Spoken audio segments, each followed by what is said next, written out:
लहान मुलांना चॉकलेट देण्याऐवजी तुम्ही हे देऊ शकता. तर यासाठी अर्धा वाटी बदाम मी इथे क्रश करून घेतलेले आहे.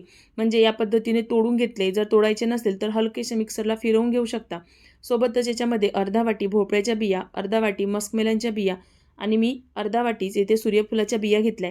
ज्याही बिया अवेलेबल असेल त्या घेऊ शकता. नसेल तर काही ड्रायफ्रुट्स असेल ते देखील याच्यामध्ये ॲड करू शकता. आता हे चांगलं आपण भाजून घेऊयात. तर 1 चमचा तुपामध्ये आपण हे चांगलं भाजून घेणार आहे. भाजून झालं की एका प्लेटमध्ये काढून घेऊ. त्याच कढईमध्ये 1 वाटी मखाना घेतलेला आहे. मखाना देखील चांगला क्रिस्पी होईपर्यंत भाजून घेतला आहे. नंतर हे कढई पुसून घ्यायची आणि याच्यामध्ये परत तूप टाकून घ्यायचं.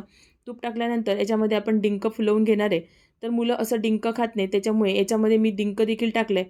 डिंक चांगला फुलवून घ्यायचा.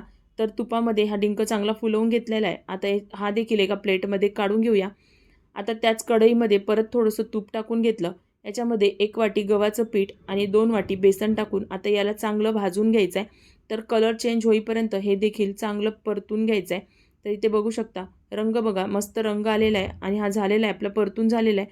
आता याच्यामध्ये अर्धा वाटी खोबरा किस घेतलेला आहे तो देखील टाकून पिठाबरोबरच भाजून घेतला आहे. आता आपल्याला हे एक मिक्सरच्या भांड्यामध्ये फक्त मखाने आणि जे आपण डिंक फुलवून ठेवला होता ना, हलकासा आपण तो फिरवून घेऊया. खूप जास्त बारीक पावडर करायचं नाही आहे, तर जाडसरच ठेवायचं आहे. आता याच्यामध्ये आपण जे भाजून घेतलेलं पीठ आणि बेसन होतं ते याच्यामध्ये टाकून घेऊया. आता कढईमध्ये परत गूळ गरम करून घ्यायचा. तर याच्यामध्ये गूळ टाकून घेतला आणि वितळण्यासाठी अगदी थोडंसं पाणी टाकून घेतलं. आता याला चांगलं वितळून घेऊया. तर मी इथे गूळ थोडा जास्तच वापरलेला आहे. आता याला चांगलं शिजवून घ्यायचं. तर गूळ बघू शकता चांगलं फसफशीत होईपर्यंत शिजवून घ्यायचं. नंतर याच्यामध्ये थोडंसं विलायची पावडर आणि सुंठ पावडर टाकून घ्यायचं.